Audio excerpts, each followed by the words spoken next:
Guy Bordelon is alone at 12,000 feet over Pyongyang when the first MiG crosses in front of him. It's 1 a.m. The MiG pilot has no idea Bordelon is there. This is July 1953. The Korean War has 3 weeks left. Bordelon is flying an F4U Corsair, a fighter the Navy designed in 1938 and built for World War II. The MiG-15 entering his gunsight was designed in 1947 specifically to kill American bombers. It's faster, climbs better, turns tighter at altitude. The Corsair has one advantage. Bordelon can see in the dark, and the MiG pilot cannot. The Chinese pilot is hunting B-29s. He's been vectored north by ground control. He thinks he's alone up here. His jet is doing 450 miles per hour. Bordelon's Corsair is doing 280. The speed difference doesn't matter because the MiG pilot doesn't know to run. Bordelon closes to 800 feet. The Corsair has 4 20mm cannons. At this range, against an unaware target, you don't miss. He fires. The MiG's left wing separates. The pilot ejects. Bordelon sees the canopy blow, and the jet tumbles into the mountains north of the city. That's kill number 1 tonight. Bordelon will get another before sunrise. By the time the armistice is signed 3 weeks later, he'll have 5 total. All at night. All MiG-15s. All while flying a plane the Chinese thought was retired. The Navy calls these heckler missions. 1 pilot, 1 obsolete fighter, total darkness. The goal is harassment. Shoot down whatever shows up. The Chinese call them something else, but I couldn't find a translation. Their after-action reports from July 1953 are furious. They lost jets to a propeller plane, and nobody told them it was still operational. Bordelon is 28 years old. This is his second war. He flew dive bombers off carriers in World War II when he was 19. Now he's back flying something almost as old as his first combat aircraft. The Corsair he's in tonight rolled off the Vought production line in 1945. It has a different radar than the World War II models. Otherwise, it's identical. The MiG pilot, who just ejected, trained in Manchuria under Soviet instructors. He had 200 hours in type. The Soviets taught him to fear F-86 Sabres. Nobody mentioned the Corsairs. Why would they? The war started in 1950 with Corsairs flying ground attack. By 1953, the Navy had jets. Everyone assumed the props were gone. They weren't. Bordelon's squadron, VC-3, kept flying them because jets couldn't do this mission.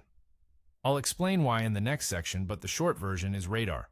The night fighter Corsairs had an intercept radar that worked. The Navy's jets had intercept radars that mostly didn't. So they kept flying 1945 airframes with 1951 electronics into 1953. It's absurd. It worked. The Navy had jets in 1953. They had the F-2H Banshee, the F-9F Panther, the F-3D Skyknight, all faster than the Corsair. The Skyknight even had night fighter radar. But the Skyknight was enormous. It needed 2 crew members and couldn't operate from the smaller escort carriers. The Panthers and Banshees had no radar at all. So the Navy kept a handful of F4U Corsairs, specifically for night interception. The N stands for night. These weren't the standard Corsairs. Vought modified them in 1950. They added an AN/APS-19 radar in a pod under the right wing. The radar could pick up another aircraft at 8 miles in perfect conditions. Usually it was more like 4 miles. That was enough. The radar operator was the pilot, no second seat. Bordelon flew with one eye on the radar scope mounted on his instrument panel and one eye outside. The scope showed a green blob when it detected something. You steered toward the blob until you saw the target visually. Then you shot it. This sounds simple. It wasn't. The APS-19 picked up everything. Mountains, clouds, rain, your own wingtip if you banked too hard. Interpreting the scope required practice. Bordelon had that practice. He'd been flying radar-equipped night fighters since 1951. The jets couldn't do this. The Skyknight's radar was better, but the plane was too big for the escort carriers where Bordelon's squadron operated. The Navy tried putting APS-19 radars in Panthers. Didn't work. The installation was bad, and the radar overheated. So they fell back on the Corsair. It was obsolete but functional. Here's the tangent. The Navy's obsession with carrier deck space borders on pathological. They'll sacrifice capability to save 10 feet of parking room. The Sky Knight was an excellent night fighter. It had 2 engines, long range, a radar operator in back, but it was 45 feet long. The Corsair was 33 feet. That 12-foot difference meant you could fit more Corsairs on a small carrier. So they kept flying Corsairs. This frustrated everyone. The pilots wanted jets. Maintenance crews hated keeping 1940s radial engines running, but the math worked. An escort carrier could deploy 4 Corsairs or 2 Sky Knights. 4 planes meant more coverage, so Bordelon flew a Corsair. The Chinese and North Koreans didn't know this. Their intelligence said the Americans had jets, which was true. But nobody told them the Americans also still had props flying combat missions at night. Why would you mention that? It sounded ridiculous. It was ridiculous. Bordelon's Corsair had a top speed of 470 miles per hour in a dive. The MiG-15 could do 680 straight and level. If a MiG pilot saw the Corsair first and decided to fight, Bordelon was dead. His only advantage was surprise. The MiGs never saw him first. The APS-19 radar was crude, but it worked in conditions where eyeballs didn't. Moonless nights over North Korea in summer, smoke from fires obscuring everything below 8,000 feet. That's when Bordelon hunted. The MiG pilots were looking for bombers. They expected threats from ahead and above. Bordelon came from below and behind. Bordelon's first kill happens on July 1st, 1953. He's flying a combat air patrol over Wonsan when ground control vectors him toward a contact. The radar blob appears at 6 miles. He closes to visual range, maybe 1,000 feet, and identifies a Yak-18. Not even a fighter. It's a trainer. He shoots it down anyway. The second kill is July 5th. Another night patrol. This time it's a MiG-15. Same procedure. Radar contact, close to visual, shoot. The MiG pilot never reacts, just flies straight until the 20mm rounds hit. Bordelon watches it fall into the Sea of Japan. Third kill happens July 8th. Different area, same result. MiG-15 hunting bombers, Bordelon hunting the MiG. The gun camera footage from this one shows the MiG's engine catch fire. It burns for maybe 10 seconds before the pilot ejects. I've seen stills from the footage. The fire is white hot, probably magnesium from the engine casing. Fourth kill is July 16th, just after midnight. This one is interesting because the MiG pilot tries to fight back. He sees Bordelon, or sees something, and breaks left. Doesn't matter. The Corsair turns inside him. Bordelon fires a 2-second burst. The MiG's tail comes off. That's 4 kills in 16 days. All at night. All against jets. Bordelon is flying maybe 3 sorties a week. Not every sortie produces a kill, but when he finds something, he doesn't miss. The Navy loves this.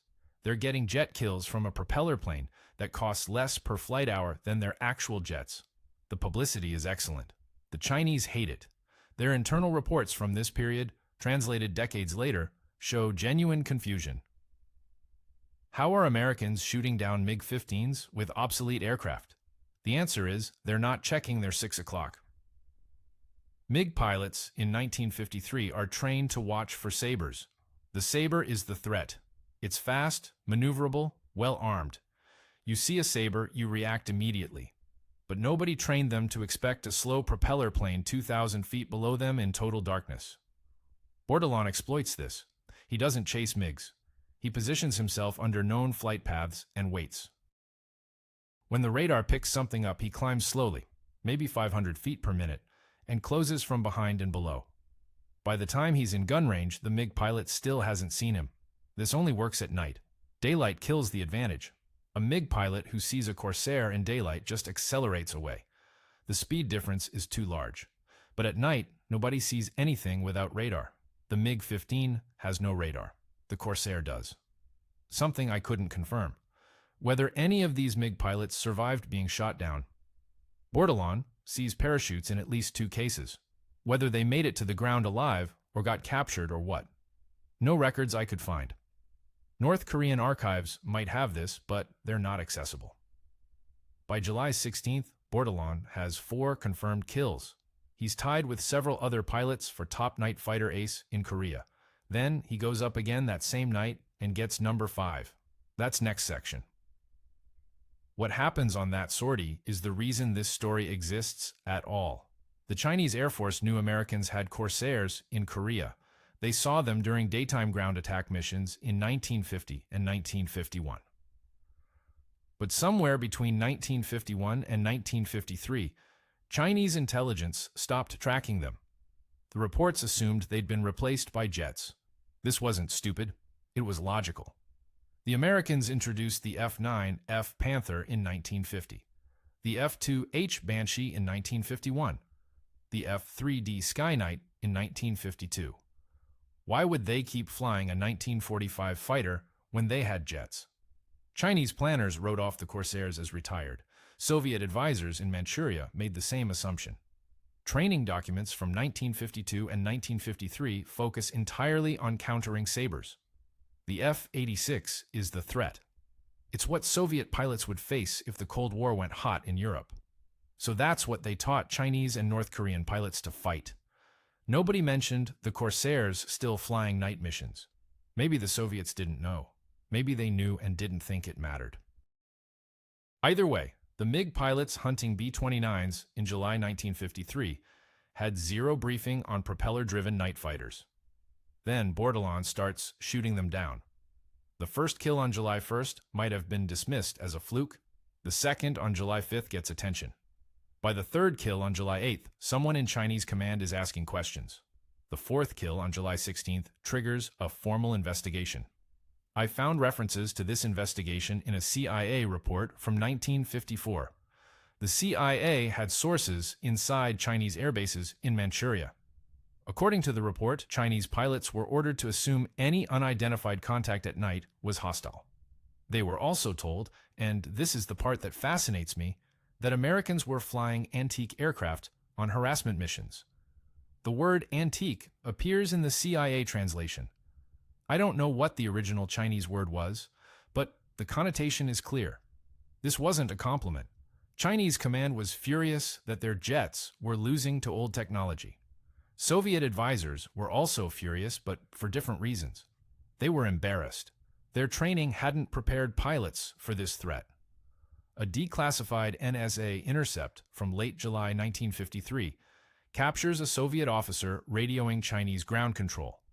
The exact quote, "Why are your pilots flying without situational awareness?"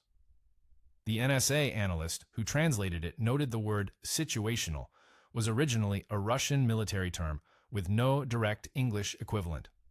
Closest meaning knowing what's around you before it kills you. The MiG-15 had no radar. That was intentional. Soviet designers wanted it light and fast. Radar added weight.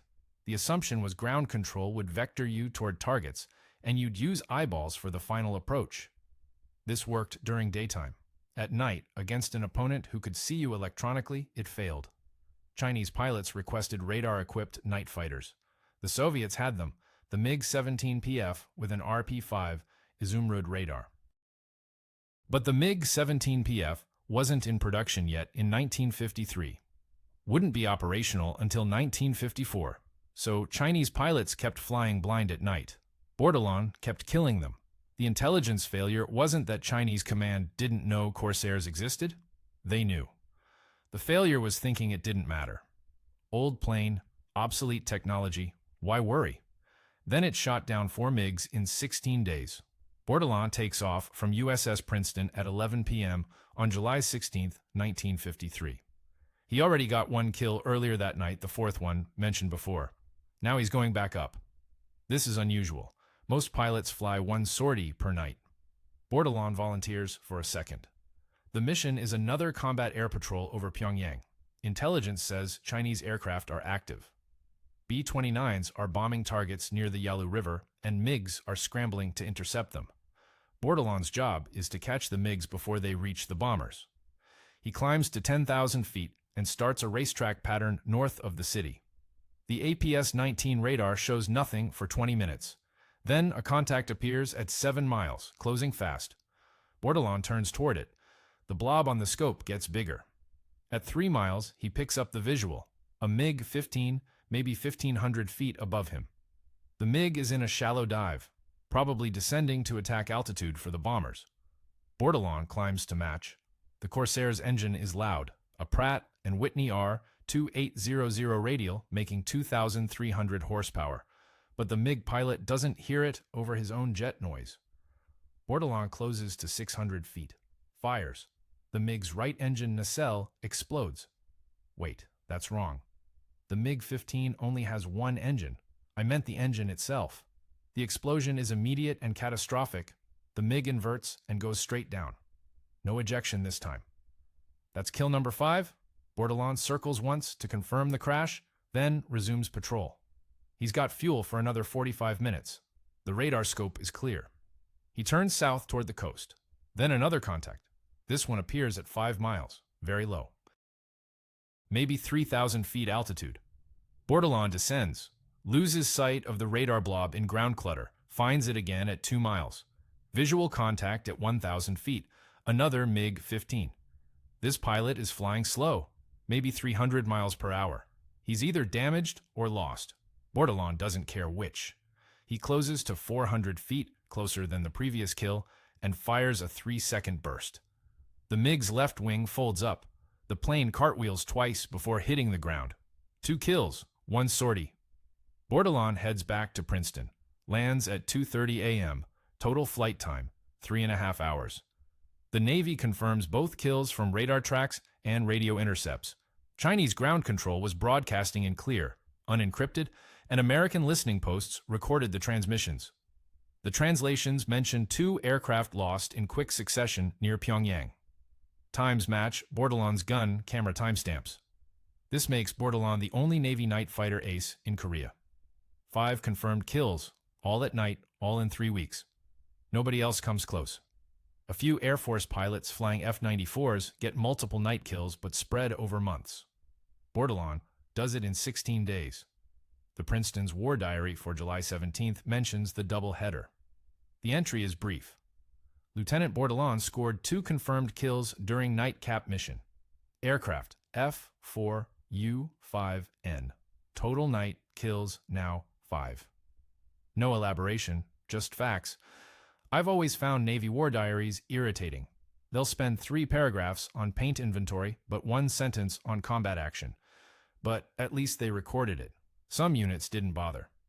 The gun camera footage from Bordelon's kills got declassified in the 1980s. I've watched the July 16th footage maybe 20 times. It's grainy, black and white, shakier than modern stabilized video. But you can see what happens. The first kill, the 5th overall, shows the MiG from behind and slightly below. Range is roughly 600 feet based on the apparent size. Bordelon fires. The tracers are visible as bright streaks. Here's the thing. The tracers look greenish-white in the footage, not the standard red-orange you see in most gun camera films from this era. I don't know why. Different ammunition batch, maybe. Or the camera's film sensitivity made red look green. I asked a former Navy armorer about this once. He said the F4U 5N used M99 20mm rounds with M1 tracers. Those burned red. So, either the film is showing color wrong or Bordelon's plane had non-standard ammo loaded. Dead end. Couldn't confirm either way. The impact is immediate. You see flashes where the rounds hit the MiG's engine section. Then a larger explosion, probably fuel, and the MiG's nose drops. It rotates inverted, and the camera loses track as Bordelon brakes right to avoid debris. The second kill footage is shorter, maybe 8 seconds total. The MiG is larger in frame, meaning Bordelon was closer. You can see panel lines on the fuselage. He fires. The wing visibly deforms. It doesn't just break, it crumples inward first, then separates. The MiG tumbles. Camera cuts off. What strikes me watching this is how long Bordelon waits before firing. He's tracking the target for several seconds with the pipper on it, but doesn't shoot immediately. He's waiting for perfect alignment. When he does fire, the bursts are short, 2 seconds, 3 seconds maximum. No spray and pray, controlled. The MiG pilots never react defensively in any of the footage. No evasive maneuvers, no jinking, no brake turns. They fly straight until the rounds hit. This supports the idea they genuinely didn't know Bordelon was there. Chinese sources from this period, the ones that got translated later, described these losses as ambush attacks by unidentified aircraft. The phrase unidentified aircraft appears in multiple reports. They knew something was shooting down their MiGs, but they didn't know what. By the time they figured out it was Corsairs, the war was almost over. The armistice negotiations at Panmunjom were in final stages. Both sides stopped major operations in late July. Bordelon's last sortie was July 17th. He flew more missions after that, but encountered no more targets. The gun camera footage became training material. The Navy used it to teach night intercept techniques. The specific lessons: maintain altitude advantage, close to minimum range before firing, aim for center mass. Bordelon did all three correctly every time, something the footage doesn't show. What the cockpit looked like during these engagements. Bordelon never described it in detail publicly. He gave interviews later, but kept them factual. I positioned the aircraft, acquired the target, fired. No drama, no embellishment. I wish someone had asked him about the radar scope specifically. How clear was the image? Did the MiGs show up as solid blobs or fuzzy blurs? How much interpretation was required? Those technical details aren't in any interview I found. The footage exists at the National Archives. You can request copies. They charge per frame for high-resolution scans. I only watched the lower-quality versions available online. The Korean War armistice was signed July 27, 1953. Bordelon's last kill happened July 16th, his double-header on July 17th. That's 10 days before the ceasefire. 11 days, if you count, when the shooting actually stopped at 10 p.m. on the 27th. The timing is strange. The armistice negotiations had been dragging since 1951. Both sides knew the war was ending, but combat operations continued right up until the deadline. Bordelon was shooting down MiGs while diplomats argued about prisoner repatriation terms at Panmunjom. Some historians argue the final weeks of combat were pointless. The borders were already decided. The prisoner exchange protocols were mostly settled. Why keep fighting? The answer seems to be nobody wanted to look weak by stopping first. So pilots kept flying and people kept dying for 10 more days. Bordelon's kills during this period had zero strategic impact. Shooting down 5 MiGs didn't change the armistice terms. It didn't affect Chinese negotiating positions. It made good publicity for the Navy, but that's about it. The Chinese saw it differently. Their internal assessments from August 1953 treat the night fighter losses as a significant tactical problem. Not because 5 MiGs mattered numerically, they lost hundreds of aircraft during the war, but because it exposed a capability gap. The Americans could hunt at night. The Chinese couldn't. This matters more for what happens after Korea. The Chinese Air Force modernized rapidly in the mid-1950s. They got MiG-17s with radar, then MiG-19s, then in 1960, the MiG-21. All designed with night fighting capability. The lesson from Bordelon's kills was clear. Don't fly blind. The Soviets learned the same lesson. They accelerated development of the MiG-17PF and subsequent radar-equipped interceptors.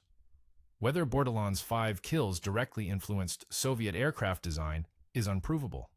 But the timeline matches. Soviet night fighter development intensified after Korea. Meanwhile, Bordelon went home. The Navy gave him the Navy Cross for the 5 kills. The citation is dry. For extraordinary heroism as a pilot in Fighter Squadron 3. No mention of the obsolete aircraft or the absurdity of the situation. Just facts. He stayed in the Navy until 1960, then retired. Became a commercial pilot. Flew for various airlines until the early 1980s, died in 2002 at age 77.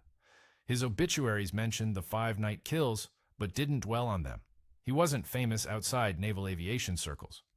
The Corsair's final combat use came in 1969. Not American Corsairs, those were retired by 1957. French Corsairs flying ground attack in Africa.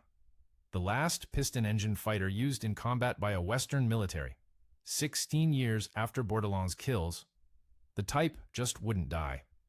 There's an alternate history where jets replaced props completely by 1950, and the Corsair never flew in Korea. In that timeline, Bordelon either doesn't get kills or gets them in a jet. Would anyone remember? Probably not.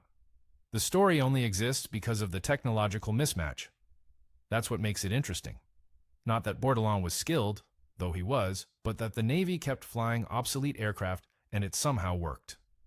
A bureaucratic accident produced tactical success. Doesn't happen often. The war ended. Bordelon went home. The MiG pilots he shot down are buried somewhere in North Bordelon's Corsair. Bureau number 124692 still exists. It's in storage at the National Naval Aviation Museum in Pensacola, Florida. Not on display. In a warehouse with other aircraft awaiting restoration or space in the main building. I've seen photos of it from 2019. The paint is faded. The propeller blades have corrosion spots. The radar pod under the right wing is still attached, but the housing is cracked.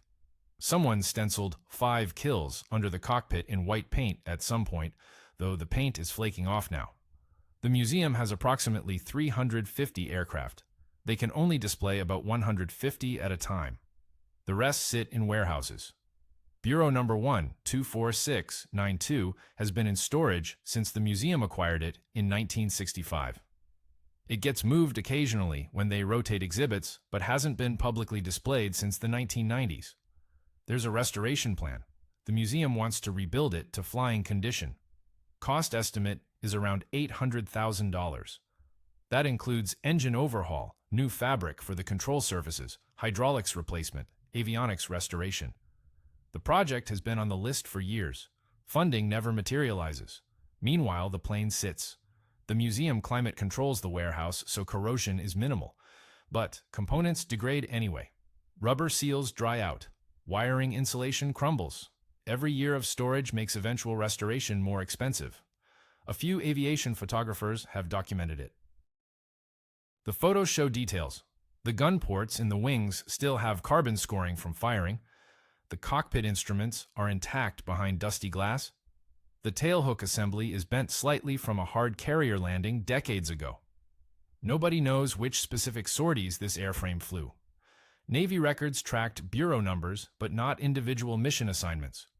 Bordelon flew multiple F4U 5Ns during his deployment. Bureau number 124692 might be the plane from the July 16th doubleheader. Or it might be one he flew on a different night. The logbooks don't specify. The museum labels it as Guy Bordelon's Corsair based on squadron records, placing this airframe with VC-3 in 1953. That's accurate enough for display purposes. Whether Bordelon personally scored kills in this exact aircraft is unknowable. Other Corsairs are better preserved. The National Air and Space Museum has one in pristine condition. The Flying Heritage Collection in Washington State has an F4U 5N that still flies at air shows. Bureau number 124692 isn't unique. It's just the one tied to Bordelon's name. If the restoration ever happens, they'll probably repaint it in VC-3 markings from 1953. Dark blue overall with white numbers on the fuselage. They'll rebuild the radar pod to look functional even if the electronics inside are dead. The guns won't work. Museum policy prohibits functional weapons, but they'll be present. Then it'll sit on display for however many years until visitor interest declines and they rotate something else into that spot. That's how museums work. Everything cycles. For now, it's in a warehouse. Climate controlled, documented, preserved.